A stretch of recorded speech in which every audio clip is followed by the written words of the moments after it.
같이 사도신경으로 신앙 고백하겠습니다.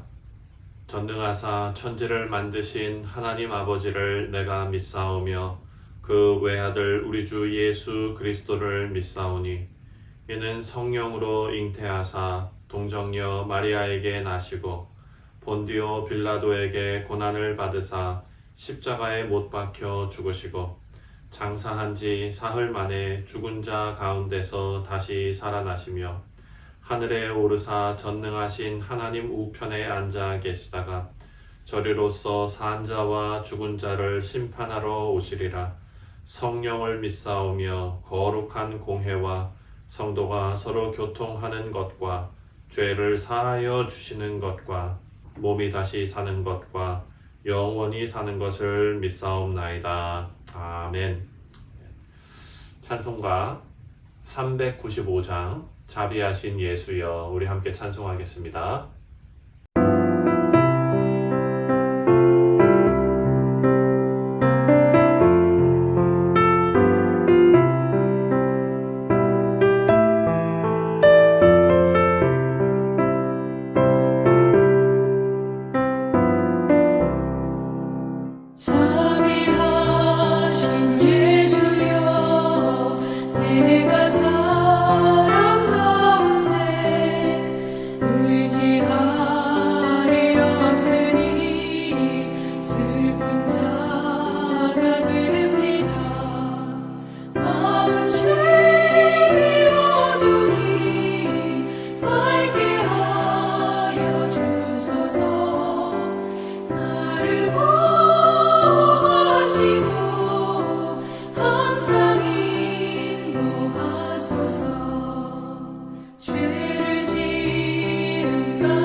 오늘 우리에게 주시는 하나님의 말씀은 마가복음 14장 53절부터 마지막 72절까지 말씀입니다.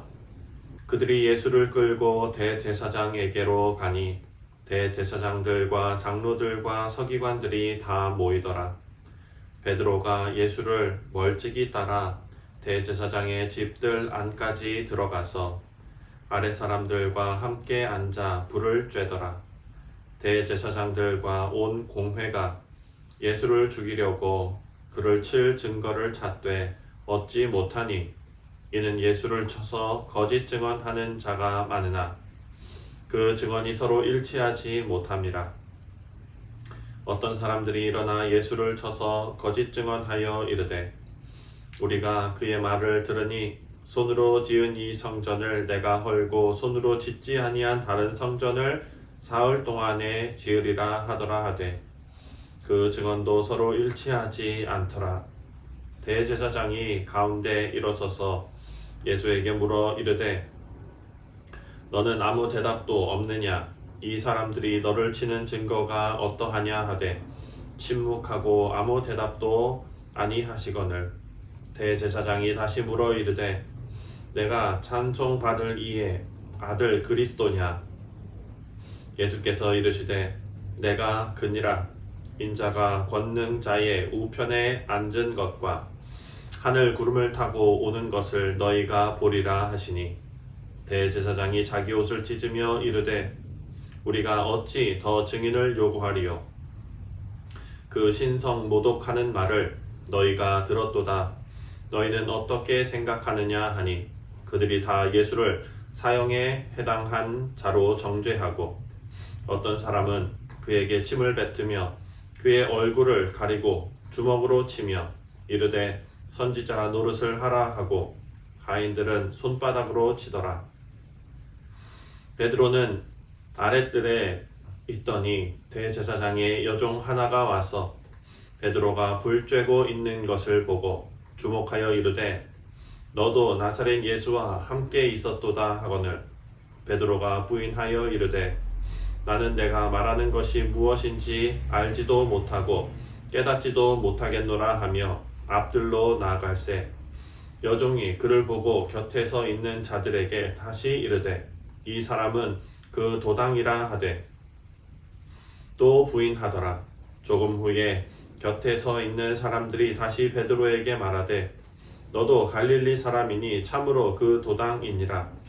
그러나 베드로가 저주하여 맹세하되 나는 너희가 말하는 이 사람을 알지도 못하노라 하니 닭이 곧 두 번째 울더라. 이에 베드로가 예수께서 자기에게 하신 말씀 곧 닭이 두 번 울기 전에 내가 세 번 나를 부인하리라 하심이 기억되어 그 일을 생각하고 울었더라. 아멘. 기도하겠습니다. 하나님 아버지, 은혜와 사랑에 감사를 드립니다. 하나님께서 오늘 우리에게 주시는 이 말씀을 우리가 잘 깨달을 수 있도록 은혜 주시고 또한 우리가 늘 간구하는 것처럼 성령 하나님께서 이 시간 전하는 자와 듣는 자의 마음을 공히 만져주시고 깨달음을 주옵소서. 감사드리오며 예수님의 이름으로 기도하옵나이다. 아멘. 예수님께서 체포되시고 대제사장들에게 신문을 당하십니다. 오늘 본문 53절을 보면 53절에 그들이 예수를 끌고 대제사장에게로 가니 대제사장들과 장로들과 서기관들이 다 모이더라. 그 당시 가장 막강한 권력을 가지고 있었던 대제사장들과 서기관들 그리고 장로들이 모두 한자리에 모였습니다. 예수님은 변호사가 있는 것도 아닙니다. 1대 다수의 싸움입니다. 그리고 자신을 따르던 제자들이 다 도망간 아무도 남지 않은 예수님께서 혼자 예수님을 죽이려고 계획을 꾸민 다수의 권력자들을 상대하셔야 했습니다. 인간적으로 너무나 두려운 상황이지요. 나를 도와줄 사람은 한 명도 없습니다. 그리고 잔뜩 화가 나 있는 권력자들만 있습니다. 이 상황에서 예수님께서는 당당함으로 대응하십니다. 예전에 병자를 고치시고 말하지 말라고 당부하신 예수님과는 완전히 다른 모습입니다. 근거 없는 거짓으로 예수님을 모함하는 말에는 예수님께서는 침묵하셨습니다. 하지만 대제사장이 내가 하나님의 아들이며 그리스도냐라고 물어봤을 때에 예수님께서는 당당하게 말씀하셨습니다. 62절 말씀입니다. 예수께서 이르시되 내가 그니라. 인자가 권능자의 우편에 앉은 것과 하늘 구름을 타고 오는 것을 너희가 보리라 하시니. 예수님의 이 대답은 구약에 능통한 사람이라면 누구나 알 수 있는 시편 110편 1절과 다니엘 7장 13절의 말씀입니다. 그 말씀을 살펴보면 여호와께서 내 주에게 말씀하시기를 내가 내 원수들로 내 발판이 되게 하기까지 너는 내 오른쪽에 앉아 있으라 하셨도다. 또 다니엘서 7장 말씀을 보면 내가 또 밤 환상 중에 보니 인자 같은 이가 하늘 구름을 타고 와서 옛적부터 항상 계신 이에게 나아가 그 앞에 인도되매. 예수님께서 하나님의 우편에 앉은 것과 구름을 타고 오는 것을 말씀하시면서 예수님께서 그리스도이심을 공개적으로 드러내셨습니다. 이제는 때가 된 것입니다. 더 이상 메시아로 오신 예수님을 숨길 이유가 없습니다. 예수님께서 자신이 하나님의 아들 메시아이심을 예수님의 입으로 유대의 최고 종교 지도자들 앞에서 공표하신 것입니다. 여러분, 이것이 진리입니다. 우리 사랑하는 성도님들, 우리가 우리의 신앙을 고백하는 데 있어서 가장 정확한 신앙 고백은 바로 예수님께서 하신 이 말씀입니다. 바라고 기도하기는 우리 교회 모든 성도님들의 신앙 고백이 예수님을 그리스도로 고백하는 아름다운 성도의 신앙의 고백이 있으시기를 주님의 이름으로 축원드립니다. 하지만 오늘 본문 말씀을 보면 제자들은 예수님의 이런 기대에 부응하지 못했습니다. 오늘 말씀에는 베드로의 배신이 기록되어져 있지만 이것은 베드로 한 사람의 배신이 아니지요. 오늘의 말씀을 보면 베드로가 예수님을 3번 부인하는 장면이 나옵니다. 그리고 이 장면은 대제사장의 뜰에서 발생한 사건이기 때문에 베드로 자신이 이 사실을 제자들에게 또는 사람들에게 솔직하게 털어놓지 않았더라면 아무도 모를 일이었습니다. 그리고 지금 마가복음에서처럼 이 말씀이 당시 첫 번째 독자들에게 읽힐 때에 베드로는 당시 초대교회에서 아주 핵심적인 그런 위치에 있는 중요한 지도자였습니다. 하지만 자신이 예수님을 부인한 사건, 어찌 보면 부끄러운 이 사건을 사람들에게 알려야겠다고 결심한 그런 일입니다. 베드로는 사실 예수님을 배신하는 이 일로 큰 충격을 받았을 것입니다. 이 사건은 베드로의 인생에서 영원히 잊을 수 없는 그런 사건이 되었습니다. 생각해보면 밤마다 베드로는 생각이 꼬리를 물으면서 계속 후회하게 되는 일이었을 것입니다. 다른 사람들은 다 주님을 버린다 할지라도 주님, 저는 목숨 내놓고 주님 따르겠습니다, 이런 다짐을 했던 베드로였는데 대제사장도 아니고 서기관들, 장로들도 아니고 그 집에서 일하는 여종의 질문 앞에서 처참하게 무너져 버린 것입니다. 71절 말씀을 보면 그러나 베드로가 저주하여 맹세하되 나는 너희가 말하는 이 사람을 알지 못하노라 하니. 마태복음 말씀을 보면 예수님께서 누구든지 사람 앞에서 나를 부인하면 나도 하늘에 계신 내 아버지 앞에서 저를 부인하겠다 하셨는데 베드로는 그 말씀도 계속 머릿속에 남아 있었을 것입니다. 오늘 본문 72절을 보면 베드로는 이 일로 심히 통곡했다라는 것을 알 수 있습니다. 그냥 예수님을 부인한 정도가 아니라 71절을 보면 예수님을 저주하는 맹세까지 했습니다. 그 상황에서 벗어나려고 진짜 처절한 그런 몸부림을 친 것입니다. 우리 사랑하는 성도님들, 여기서 우리는 예수님을 진정으로 따르는 예수님의 제자가 되는 길이 정말 쉬운 일이 아니다라는 것을 알 수 있습니다. 여러분, 마태복음 16장 24절을 보면은요, 이런 말씀이 나옵니다. 이에 예수께서 제자들에게 이르시되 누구든지 나를 따라오려거든 자기를 부인하고 자기 십자가를 지고 나를 따를 것이라. 아멘. 자기를 부인하고 자기 십자가를 지고 예수님을 따르라 라고 하셨는데, 예수님을 따르기 위한 선행 조건이 바로 자기를 부인하는 것입니다. 문제는 우리 모두가 나를 부인하는 일은 하지 않고 주님을 따르는 신용을 한다는 데 있습니다. 나는 그대로 다 살아있으면서 주님을 따른다는 보기 좋은 간판만 걸고 있다면 무언가 문제 있는 사람인 것입니다. 사도 바울이 주님을 위해서 죽기까지 헌신하면서 주님을 따를 수 있었던 가장 큰 이유는 바로 사도 바울의 위대한 고백 때문입니다. 나는 그리스도와 함께 십자가에 못 박혔다. 그래서 이제는 내가 산 것이 아니고 오직 내 안에 그리스도께서 사신 것이다. 예수님을 믿게 되고 사도 바울은 자신의 자리를 예수님께 아낌없이 내어드렸습니다. 우리 사랑하는 성도님들, 나 자신을 부인하는 것은 말처럼 쉬운 일이 절대로 아닙니다. 그렇지요? 우리 모두가 알고 있습니다. 그리고 이 일은 시간이 걸리는 작업입니다. 성경에 나오는 제자들은 이 일을 너무 쉽게 이룬 것처럼 보입니다. 성경에 그렇게 짧은 문장으로 쓰여져 있기 때문입니다. 하지만 여러분, 실제로는 그렇지 않습니다. 그들의 삶 전체를 통한 하나님의 적극적인 섭리 가운데, 개입 가운데 진행된 일입니다. 그리고 우리가 알아야 할 것은 그 작업이 지금 우리의 삶에서도 진행되고 있다는 것입니다. 우리 모두는 하나님과 사람들에게 비난받을 일을 저지릅니다.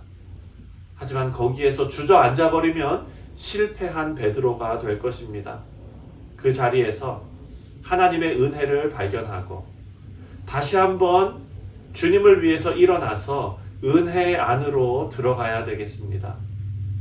우리 주님의 은혜 안에서 우리 자신을 부인하고 예수 그리스도만 드러내시는 우리 복된 뉴욕 성실 장로교회 모든 성도님들 다 되시기를 주님의 이름으로 축원드립니다. 기도하겠습니다.